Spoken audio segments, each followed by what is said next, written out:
Hey everyone, welcome back.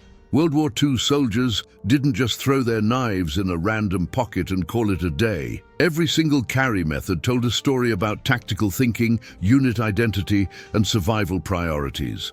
But here's what blows most people's minds. Some of the best knife-carrying techniques from the war have been completely forgotten, and military units today don't use them anymore. By the end of this video, you'll understand exactly how soldiers protected their blades, why location mattered more than you think, and the one carrying method that made the difference between life and death in close combat. Let's dive in. The boot-top carry stands as perhaps the most straightforward and reliable method soldiers employed during World War II. When a soldier needed a knife within arm's reach but concealed enough to avoid immediate detection, the boot became the obvious choice. A serviceman would secure his blade vertically along the inside or outside of the boot, typically positioned at the calf level, where the knife remained stable yet immediately accessible. The genius of this approach rested in its simplicity and effectiveness. American GIs, British paratroopers, and German Fallschirmjäger all recognized that the boot top offered consistent security during movement, whether scrambling through trenches or conducting amphibious assaults. The knife wouldn't fall during aggressive physical activity, a critical factor in combat situations where every second counted. Soldiers could reach down and draw the blade in seconds without alerting nearby enemies. Historical accounts from D-Day landing forces consistently mention boot carry methods as the go-to choice for CQB specialists and assault troops. The pressure from the boot shaft kept the blade firm, and the wrap or retention system, often leather strips or modified sheaths, prevented accidental loss. This method represented tactical thinking at its finest, accessible, concealable, and reliable under extreme stress. British commando units pioneered the shoulder harness system, a method that gained widespread adoption among elite forces throughout the war. This technique involved mounting the knife sheath to a leather harness worn directly across the torso, typically positioned under the armpit or along the rib cage, where a soldier could access it with a quick cross-body draw. The commando knife carry distinguished itself through sheer practicality. A serviceman wearing heavy combat gear, webbing and ammunition pouches needed his most essential close-quarters weapon positioned where nothing else obstructed it. The shoulder harness solved this problem elegantly. When a commando needed to transition from rifle to blade in brutal hand-to-hand encounters, the harness positioned the knife at optimal body mechanics for drawing and deploying with devastating speed. Interrogation documents and after-action reports from Ranger operations and British raid missions repeatedly documented the effectiveness of this method. The harness distributed weight evenly across the shoulders and chest, preventing the drag and fatigue associated with belt carries during extended combat operations. Furthermore, the position kept the blade separate from ammunition and other equipment, minimizing accidental damage and ensuring the sheath itself remained accessible even when a soldier was prone or moving through confined spaces like aircraft fuselages during airborne operations. Not every soldier trusted a single large blade for CQB situations. Many operational forces, particularly those conducting intelligence missions, clandestine operations, and long-range reconnaissance, carried secondary knives suspended from the neck on a short chain or cord. The neck knife represented more than mere redundancy. It embodied survival philosophy in its purest form. When primary weapons were lost, captured, or rendered unusable, the neck knife became a last resort tool for self-defense. Intelligence operatives and OSS personnel frequently documented this method, particularly servicemen operating behind enemy lines who couldn't risk visible weaponry. The neck carry kept a blade intimately accessible at all times without requiring hands to retrieve it. A soldier could cut himself free from bindings, cut away debris after explosions, or deploy the blade with a simple hand movement during ambush situations. Polish, Soviet, and German special operations units all favored this approach during deep reconnaissance missions. The knife hung concealed beneath uniform shirts, emerging only when absolutely necessary.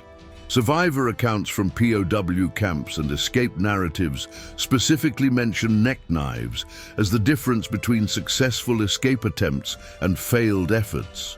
The psychological advantage also played a role. Possessing a concealed blade that enemies didn't detect during searches provided immeasurable confidence during captivity or covert operations. The standard issue webbing and belt systems that formed the backbone of every soldier's load-carrying equipment naturally incorporated knife sheaths at the hip. This traditional method represented the official regulation approach to blade carry across all major combatant nations.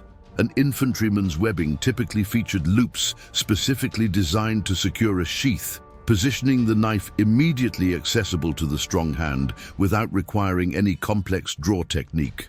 American servicemen trust documents show this method achieved universal adoption precisely because it balanced accessibility with security.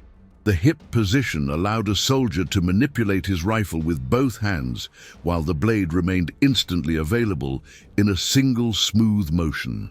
During trench warfare, street fighting, and urban combat scenarios that characterized operations in towns across France, Italy, and Germany, the hip knife became the automatic second weapon after the bayonet. German Wehrmacht troops and Fallschirmjäger maintained similar configurations, positioning their knives for consistent access regardless of tactical situation.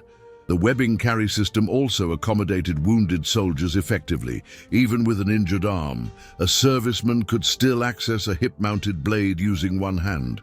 Training manuals and field guides from every military emphasized this carry position as the baseline from which all soldiers operated.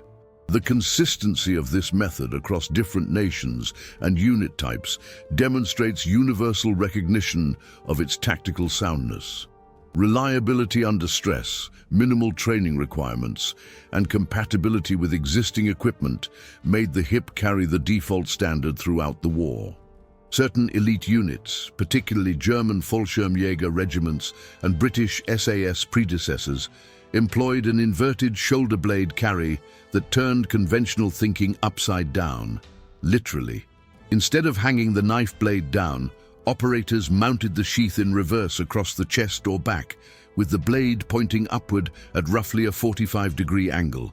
This unconventional approach offered distinct advantages in specific combat contexts. When fighting in heavily fortified positions, bunkers, and close-quarters engagements within buildings, the inverted carry allowed warriors to draw upward in a powerful thrusting motion without needing shoulder rotation. The physics of the draw became more efficient and faster compared to conventional positions. After-action accounts from Operation Market Garden and airborne operations specifically mentioned paratroopers employing this carry method during desperate close-quarters battles in Dutch villages. The inverted position also prevented the knife from catching on equipment, doorways, or terrain features during rapid movement through confined spaces. Unit commanders valued this method for shock troops and assault pioneers who knew they'd be engaged in brutal hand-to-hand combat situations. Training records indicate that elite units invested significant time teaching soldiers to draw and deploy from the inverted position, recognizing that superior equipment mattered less than superior technique. The psychological impact shouldn't be overlooked either. An opponent facing a soldier drawing a blade upward from an unexpected angle often hesitated those crucial microseconds that determined survival. Paratroopers and airborne soldiers faced unique challenges that demanded specialized carry solutions.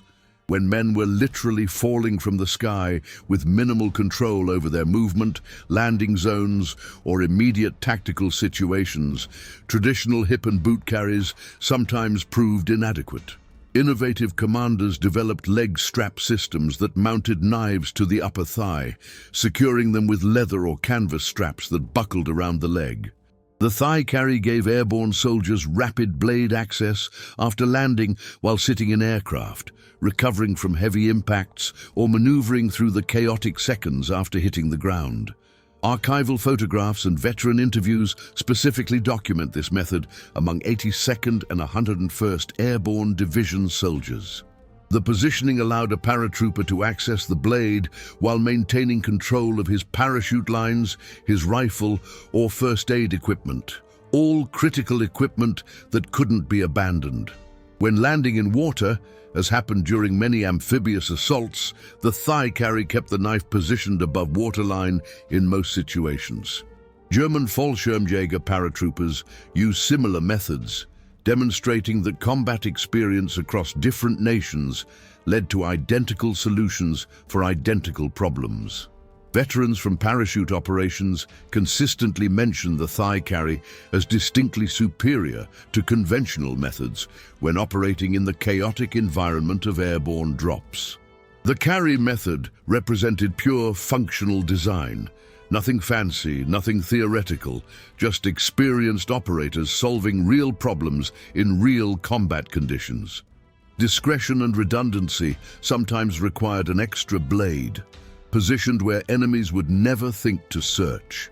Combat veterans, intelligence operatives, and soldiers with experience in unconventional warfare developed ankle carry methods that positioned small fixed blade knives just above the boot, secured with wrapped cord or leather straps.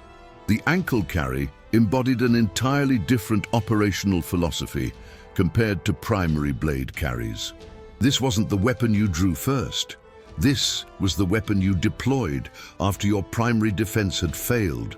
OSS operatives working with partisan forces throughout Europe frequently used ankle carries, particularly when infiltrating enemy territory where visible weapons could trigger immediate capture or execution. The ankle position also made sense for officers, NCOs, and support personnel who might be captured and searched. Military personnel had legitimate reasons to carry primary knives in obvious locations, but an ankle blade often escaped even thorough pat-down searches. Survivor accounts and escape narratives specifically mention ankle knives, enabling successful breaks from captivity. The method aligned with realistic assessment of combat situations. A soldier might lose his primary weapon, be separated from his webbing, or find himself in a situation where the enemy stripped away his obvious equipment. In those scenarios, the ankle blade remained. Soviet reconnaissance troops operating behind German lines particularly embraced this method, carrying multiple backup blades positioned in various locations. The philosophy centered on survival. Having something when everything else was gone mattered more than immediate accessibility. As combat evolved and soldiers' load-carrying systems became increasingly sophisticated, innovative troops developed chest rigs that positioned knives alongside ammunition, medical supplies, and other critical equipment in front-mounted systems. This method emerged particularly late in the war as desperate military situations forced rapid development of new tactical approaches. American Ranger battalions and specialized assault troops pioneered chest rig carries that positioned blades where they complemented the modern rifleman's loadout rather than merely serving as secondary weapons. The chest position gave soldiers immediate access to their blade without reaching for belt-mounted equipment, an increasingly important consideration as webbing systems became more complex and crowded with gear. Infantry operating in urban ruins of Germany encountered situations where hip-mounted sheaths proved impractical. When moving through collapsed buildings, confined trenches, and heavily fortified positions, the body-hugging chest rig prevented equipment from catching or snagging. Photographs from 1944-1945 operations increasingly show front-mounted systems replacing traditional hip carries among elite units. The innovation reflected deeper understanding that equipment placement directly affected combat effectiveness. A soldier carrying his blade on his chest position could access it while prone, while suppressed behind cover, or while operating with both hands engaged with his rifle. The chest rig represented evolution in real time, experienced warriors solving immediate tactical problems by reconceptualizing how soldiers carried their most intimate weapons. Operating in covert conditions sometimes required knives positioned in ways that defy conventional military logic. Intelligence operatives and specialized sabotage troops developed sleeve carries that positioned small fixed-blade knives inside uniform sleeves, held in place by elastic bands, cord loops, or specially designed leather tubes. The sleeve carry served specific operational purposes that mainstream combat carries didn't address. When a soldier needed to maintain complete freedom of movement, avoid any visible weapon that might trigger suspicion, or transition instantly from appearing unarmed to armed during close encounters, the sleeve knife provided tactical advantage. OSS personnel working with partisan fighters in occupied territories frequently used sleeve carries precisely because they left soldiers appearing defenseless during routine interactions with enemy forces. The knife remained instantly accessible through a subtle wrist or arm motion. A flick of the arm and the blade appeared in hand as if materializing from thin air. German Feldgendarmerie checkpoints and Italian security patrols wouldn't detect sleeve carries during standard frisks. Partisan fighters and escaped POWs operating behind enemy lines benefited enormously from this method because it maintained deceptive appearance of being unarmed while ensuring they possessed their most reliable tool. The psychological element mattered tremendously.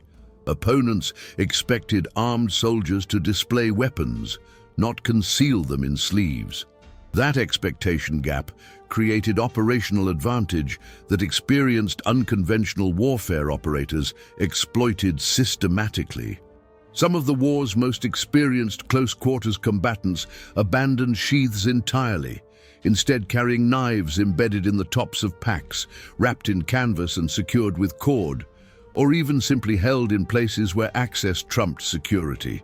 Paradoxical as it sounds, sheath-free carries appeared most frequently among soldiers who'd survived multiple combat tours and understood knife fighting at levels most soldiers never reached. These veterans recognized that carrying a blade in a sheath meant carrying the sheath as well. Extra weight, extra bulk, extra liability in certain scenarios. Instead, they developed minimalist carry methods that got the blade into their hands faster than any conventional sheath system could manage. Soviet reconnaissance troops and German assault pioneers frequently ditched sheaths entirely, carrying knives in ways that seemed haphazard to conventional soldiers, but proved devastatingly effective in actual combat.